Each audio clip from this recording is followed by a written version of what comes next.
So dear students, welcome back to our platform Lokesh Rawal academy. So आज का जो आपने टॉपिक है वो पढ़ ही लिया होगा, थंबनेल पर देख ही लिया होगा। आज का हमारा टॉपिक किसी भी बुक के अंदर से आपका कोई भी आपका टॉपिक ऐसा नहीं है जो मैं आज आपको पढ़ाने वाला हूँ।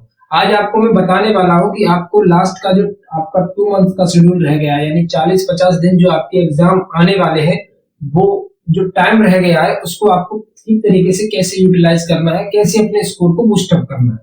तो उसके लिए जो हमारा टॉपिक है आज का है हमारा लास्ट 40 डेज स्टडी प्लान।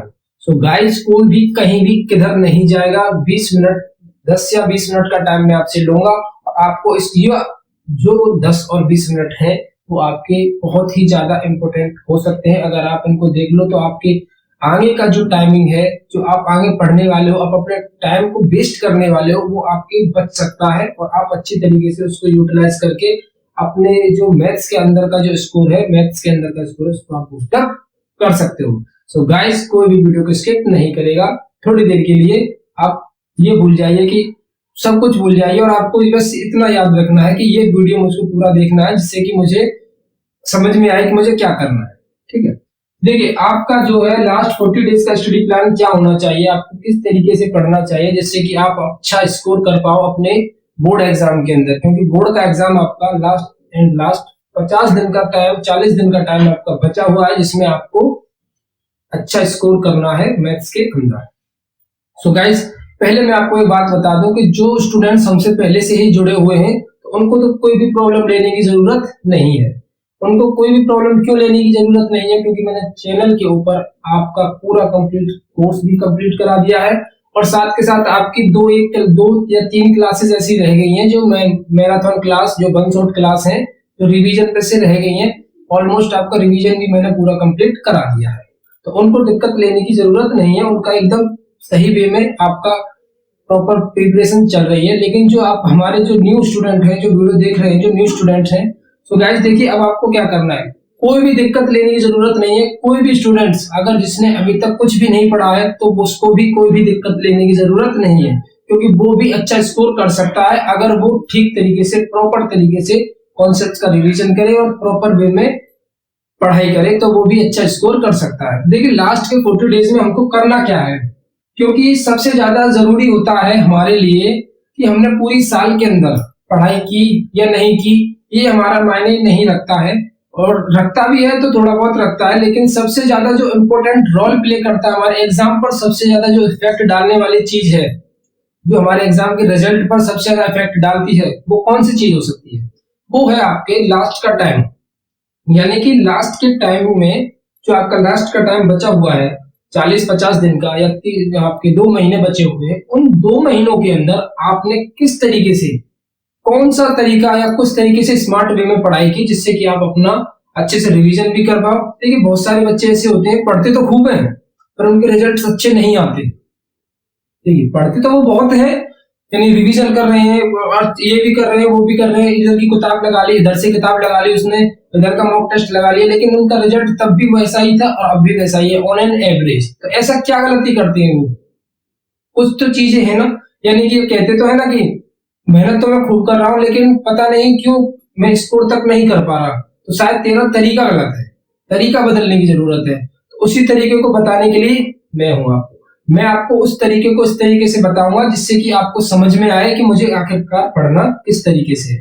क्योंकि सभी जो स्टूडेंट्स होते हैं अपने आप में यूनिक होते हैं। अगर वो अपना थोड़ा सा एफर्ट अगर अपने पढ़ाई के अंदर डालते हैं तो वो एक अच्छा, एक बेहतरीन स्कोर बना सकते हैं अपने मैथ्स के अंदर। तो हम जो डिस्कस करने वाले हैं, हम इसमें सबसे पहली जो बात होती है, देखिए कोई काम को करने से पहले आपको ये पता होना चाहिए कि इस काम के अंदर मुझे कौन कौन सी चीजों को नेग्लेक्ट करना है, कौन कौन सी चीज है जिसे मुझे छोड़ना है।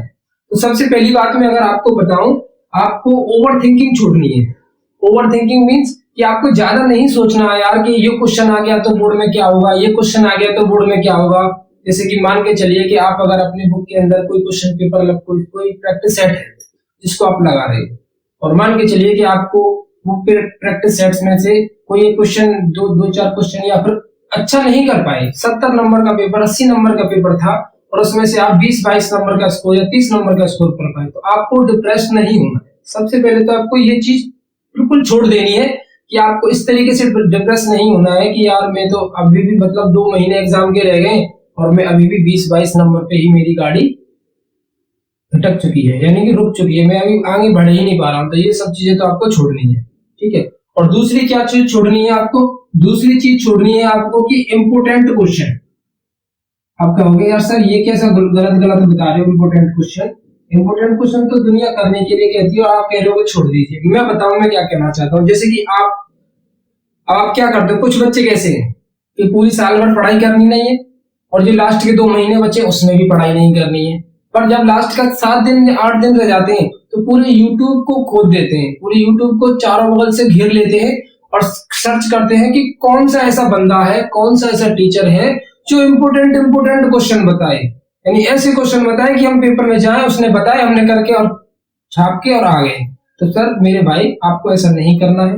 यानी आप अगर बोर्ड के आप यूट्यूब पर जाओ और कहो कि मतलब कि sir important most important question from chapter 1, ठीक है, तो आपने सर्च किया तो हजारों वीडियो आपके पास मिल जाएंगी, ठीक है। तो उसमें वो बताएगा top 20 question, top 50 question, top 100 question. ऐसे आप अगर मान के चलिए आप 100 करते हो तो 14-15 क्वेश्चन में 14-15 चैप्टर्स में से कितने 4 क्वेश्चन हो गए आपके पास। 100 करा, 20 किया, ऐसे करके तो उसको क्या पता कि ये क्वेश्चन ही आज इसके अंदर आने वाले। तो इस तरीके की जो ओवर थिंकिंग है ना कि टॉप 20 क्वेश्चन, टॉप 100 क्वेश्चन, अब सभी इंपोर्टेंट लगते हैं। मान के चलिए उसने कुछ कोई और ने 20 क्वेश्चन अलग किया करा दिए, कोई और ने 20 क्वेश्चन अलग करा दिया, आप तो इसी 20 क्वेश्चन करके पहले ही चैप्टर के लिए आप 1000-2000 क्वेश्चन इकट्ठे कर लोगे। ऐसा कुछ भी नहीं करना। मैं बताऊं आपको करना क्या है। आपको करना है कि मान के चलिए आप चैप्टर 1 पढ़ते हो, कोई भी टॉपिक हो, आप क्लास 10th में हो या 12th में हो या बोर्ड का एग्जाम जो आप पढ़ रहे हो उसमें आने वाला है, तो आपको करना क्या है, जैसा कि मैं हर वीडियो के अंदर अपने में समझाता हूँ। आप चैनल पर जाइएगा, आप पूरी मेरी कोई भी वीडियो देख लीजिएगा। मैंने कहीं पर भी किसी जगह पर भी मैंने ये नहीं कहा कि ये इन क्वेश्चन से अलावा कुछ नहीं आएगा, इन क्वेश्चन से अलावा कुछ नहीं आएगा, ऐसा मैंने कुछ भी नहीं कहा। मैं बताता हूँ आपको क्या, मैं बताता हूँ कि जैसे चैप्टर 1 पढ़ा हमने, ठीक है, मैंने चैप्टर 1 पढ़ा तो उसको चैप्टर 1 में से मैंने पढ़े ऐसे कॉन्सेप्ट जो हर बार बोर्ड में पूछे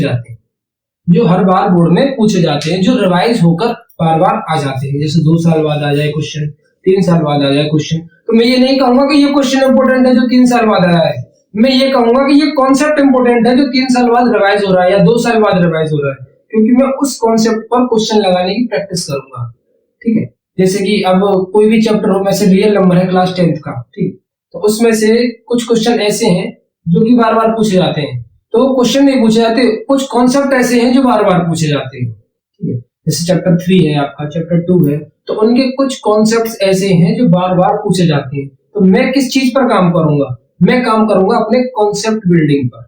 इस पर मैं काम करूंगा अपने कॉन्सेप्ट बिल्डिंग पर, कि मैंने एक चैप्टर पढ़ा और मैंने पेपर्स को देखा और मैंने अपने आप से पढ़ा उसको, तो उसमें मुझे क्या है, कॉन्सेप्ट को बिल्ड करना है अपने को। क्वेश्चन चाहे कोई भी हो, मुझे सिर्फ कॉन्सेप्ट को करना आना चाहिए, मुझे कॉन्सेप्ट समझ में आना चाहिए, क्वेश्चन को करना आना चाहिए मुझे। क्वेश्चन चाहे कोई भी हो, 1000 क्वेश्चन हो, 50 क्वेश्चन हो, 100 क्वेश्चन हो, कोई फर्क नहीं पड़ता।